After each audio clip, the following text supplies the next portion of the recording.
Lennox will share how I took control of my life and ended my husband Calloway's manipulative hold over me. For privacy, I'll be using fake names since it's important to remain anonymous, especially as a well-known lawyer in my state. I won't delve into all the details of how Calloway and I met, fell in love, and eventually divorced. What matters is that our love was never truly mutual.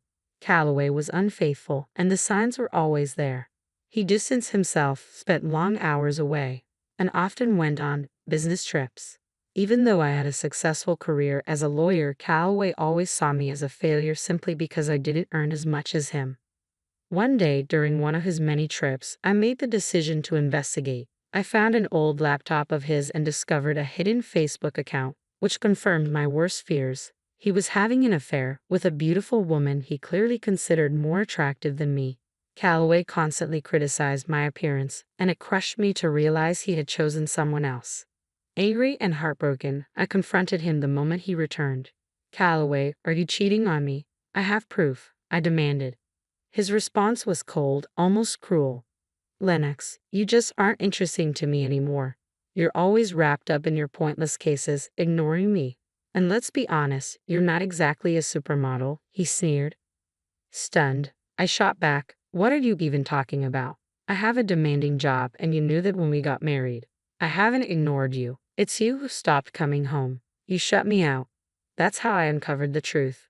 But instead of guilt or regret, Calloway's heartless response left me speechless. He twisted everything, making it seem as though his infidelity was somehow my fault. A ridiculous claim I wasn't going to let him get away with. Rather than defend himself, Calloway's tone turned even colder. He smirked and said, "I'm glad you found out, Lennox. Now I don't have to hide her anymore. She's gorgeous, and we're going to have a perfect life together after I divorce you. Finally, I can marry someone worthy of my name." His words hit me like a punch to the gut. A chill ran down my spine as I realized he had been planning this all along. Worse, he was openly insulting me, praising this other woman as if she were the better choice. There was no apology, no remorse, only arrogance. He acted as though it meant nothing to him. Tears streamed down my face as he continued to boast about how he was going to leave me.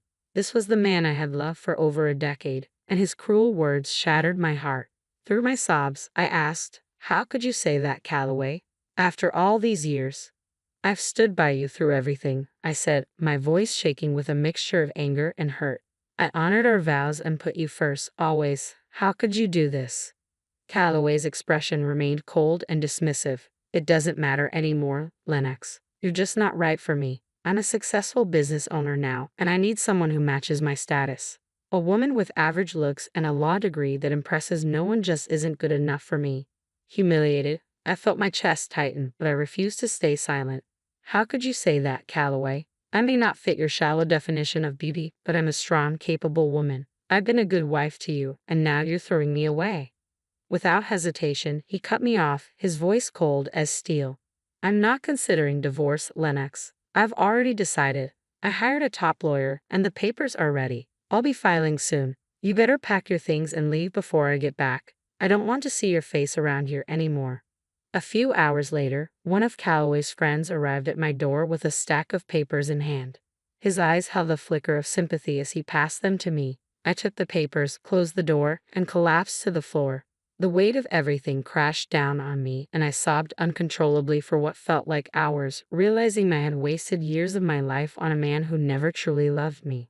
But as my tears dried, something shifted inside me. I wasn't going to let this defeat me. I was stronger than this, and I was going to prove it, to him and to myself. Before the man left, he let something slip. Calloway was planning to drag out the divorce. At first, I was confused, but then it hit me, the prenuptial agreement. If Calloway cheated, I was entitled to half of his business. In my emotional state, I had forgotten all about it. Now, it all made sense. He wanted to prolong the process, hoping I'd give up and walk away without claiming what was rightfully mine. That wasn't going to happen. I immediately reached out to his lawyer and scheduled a meeting. Within 2 days, I was ready to fight back, and I wasn't leaving without everything I deserved. I moved out of Calloway's house and returned to my childhood home, which was still in my name. Once everything was packed, I sent him a message. "I've moved all my things out of your house. Don't worry, I took my ugly face and body out of your sight." His response came quickly, dripping with arrogance. Good. My lawyer is the best, so don't expect much from this fight. But I stayed calm. I'm not giving up my share of the business. Keep your distance from me, Calloway. I was done letting him manipulate me. This time, I would stand my ground and make sure he didn't get away with taking what was mine. I was ready for whatever battles lay ahead. His next text only fueled my determination. I don't want to talk to you anymore. Speak to me through my lawyer from now on, and make sure you stay out of my house. The disrespect and condescension in his words sparked a fire deep inside me. It's funny how rage and betrayal can give you strength. Suddenly, everything became crystal clear. I almost laughed. Calloway had no idea who he was messing with. Neither did his lawyer, Jake. I arranged to meet Jake at a local cafe. When I arrived, I saw the moment he recognized me. His composure faltered and his hands trembled slightly. Though he tried to act professional, it was obvious that Calloway had not prepared him to face someone like me. Jake forced a nervous smile as we greeted each other, and I decided to ease the tension. It wasn't his fault I was caught up in this mess. Hello, Jake. Nice to see you, I said pleasantly, watching the surprise flicker across his face. Ma'am, I wasn't expecting you to come in person, he stammered, clearly unsettled. The last names probably threw you off, I replied smoothly. I got married after becoming a lawyer. I use my maiden name for work. Oh, I see, Jake muttered, shifting in his seat, still visibly uncomfortable. Let's not dance around it, Jake, I said, leaning in slightly. Your client told you to drag this case out, didn't he? He squirmed under my steady gaze, unsure how to respond. I decided to give him a way out. You don't have to answer that. I've been married to Calloway for over a decade. I know exactly how his mind works. Jake fidgeted, trying to maintain his composure, but my words clearly hit home. Years of experience as a lawyer had taught me how to put pressure on opponents, and Jake was no exception. I wasn't here to intimidate him, though, just to make it clear that I wasn't someone to be underestimated. I leaned in slightly and gave Jake a reassuring smile. Look, Jake, I know none of this is your fault, so let me explain what's really going on with this divorce. He blinked, looking confused. What do you mean, ma'am? He asked, clearly not expecting what was coming next. Did Calloway happen to mention that he cheated on me? I asked, watching his face closely. His expression shifted, and I could see the truth dawn on him. He had no idea. No, he didn't mention anything about that, Jake admitted, flustered. But he did say you might try to make some wild claims to ruin him. I shook my head, giving him a sympathetic smile.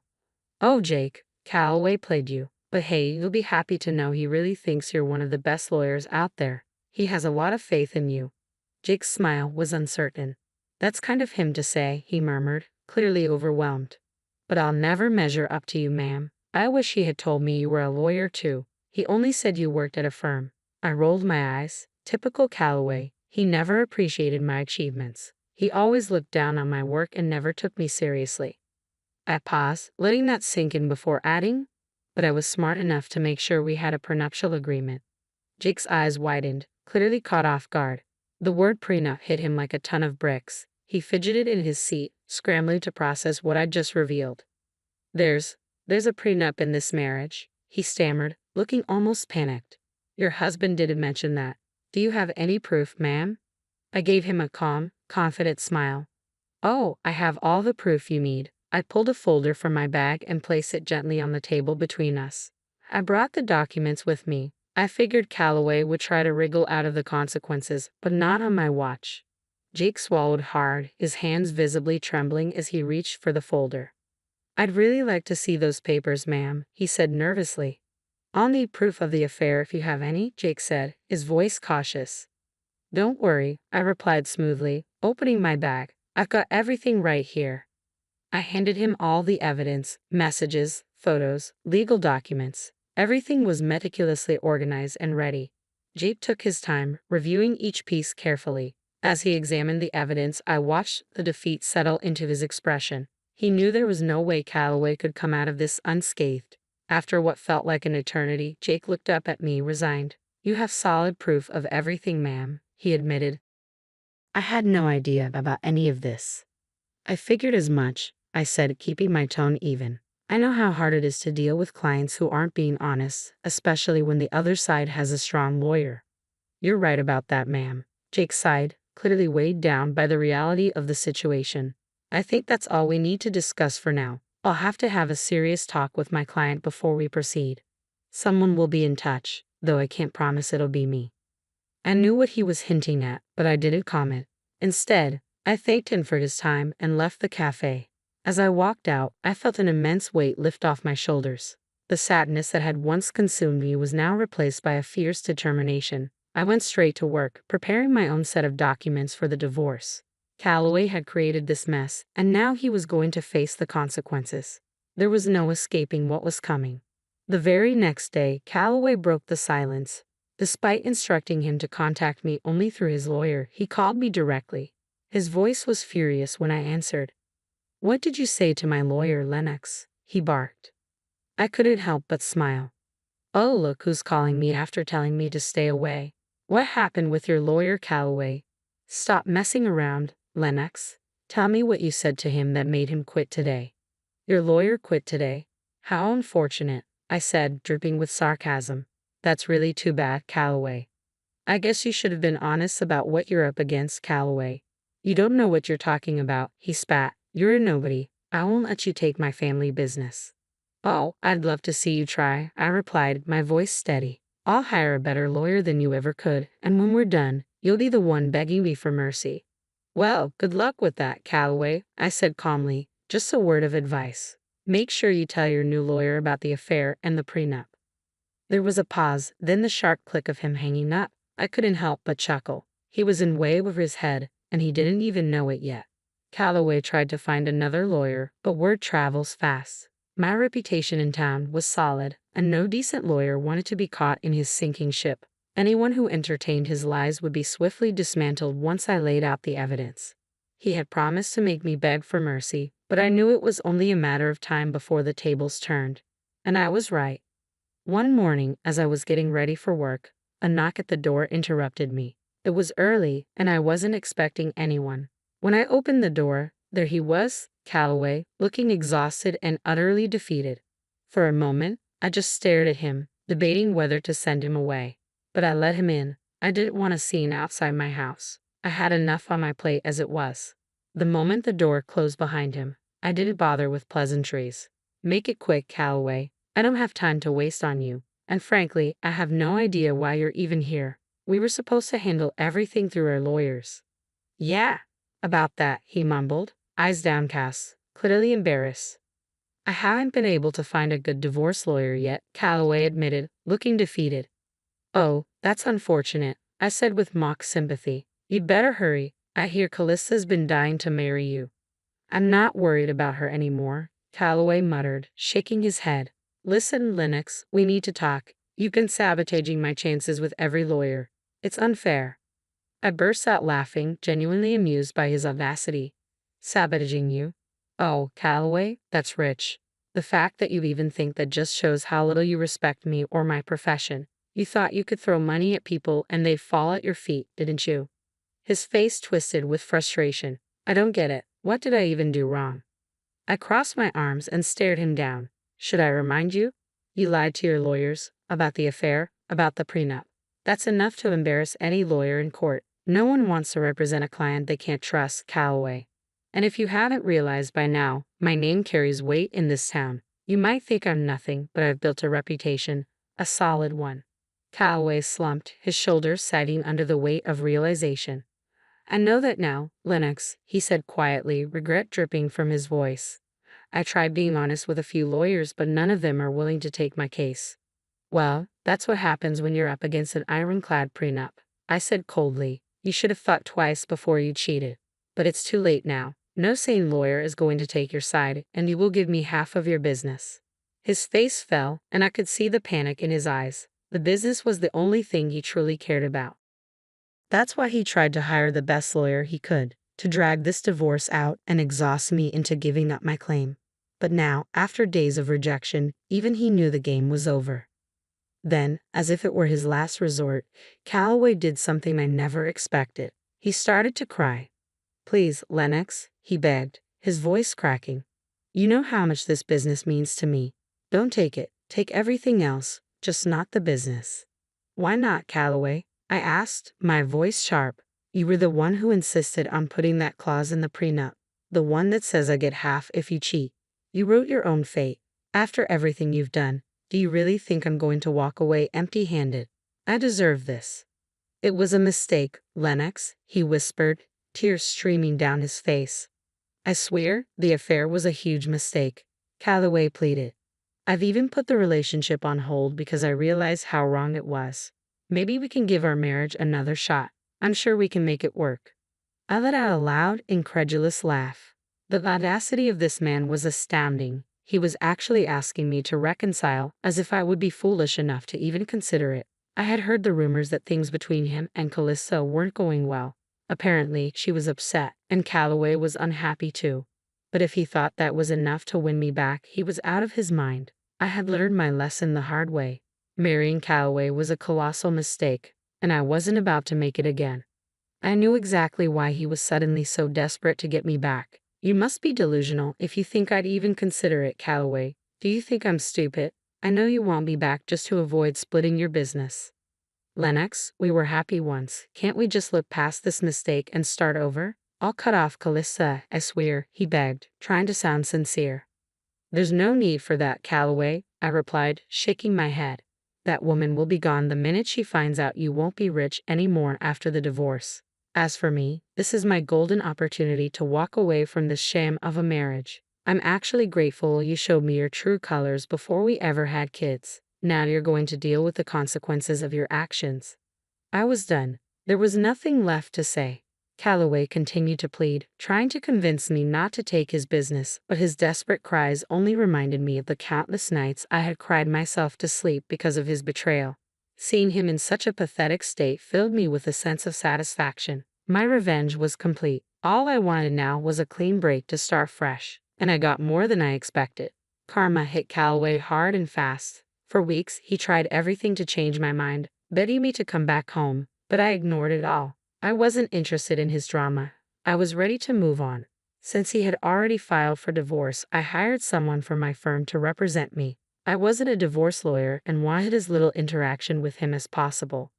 After a month of futile attempts to win me back, Calloway realized he had no choice. He was forced to hire a lawyer and agree to a clean break. He knew that if this went to court, he'd be publicly humiliated and waste even more money on legal fees. So he conceded to a mutual divorce. Thanks to the prenup, it was easy for me to get the settlement I deserved. I had ample proof of Calloway's infidelity, and as the prenup stated, he had to give me half of his business. Of course, he wasn't happy about it, but there was no way out. Reluctantly, he signed over half of his company to me. We even offered him a chance to buy me out, but he had no money left. You might wonder how a big business owner like Calloway ended up broke. It's simple. He spent it all on Calista. The irony was delicious. She wasn't taking his calls or texts anymore. As she figured out he wouldn't be wealthy after the divorce, and now no one else was willing to date her either. Her reputation as a gold digger had spread far and wide. What goes around comes around, right? But Calista was the least of Calloway's problems. With half of his business gone, his income was slashed. He couldn't afford to maintain his lavish mansion or even keep up with the mortgage, so he was forced to sell it. Now, he was renting a condo, a serious downgrade from the luxurious life he once had. He even tried to get back with me again, hoping to regain control of his business. But that was never going to happen. He would have to figure out a way to keep things afloat or save enough money to buy me out. As for me, I was thriving. I hired someone to manage my share of Calloway's business, and everything was running smoothly. With the extra income from both the business and my law practice, I had upgraded my lifestyle and bought myself a new mansion. I was living my best life, and honestly, I couldn't be happier. The divorce worked out perfectly for me. Instead of being played by Calloway and his Calista, I ended up turning the tables, ruining their lives, and bettering my own.